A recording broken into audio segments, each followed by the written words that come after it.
Hey, let's see how to fix Instagram Reels not showing, not loading, or not working on your PC or laptop. First, check your internet connection. Go to your network settings and make sure you're properly connected. If your internet is unstable, try restarting your router or switch to a different Wi-Fi or network.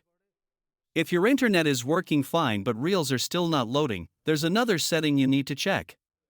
Go to the Windows search bar and type. Adjust the appearance and performance of Windows. Then open it.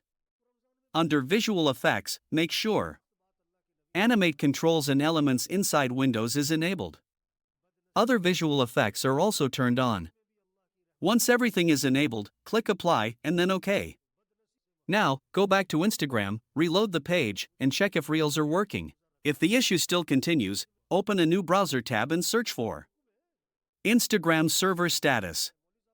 Check the current date and time to see if Instagram servers are down. If no issues are reported, that means the server is working fine. Finally, refresh Instagram one more time, and your Reels should start working normally. And that's it. I hope this guide helped you. Thanks for watching.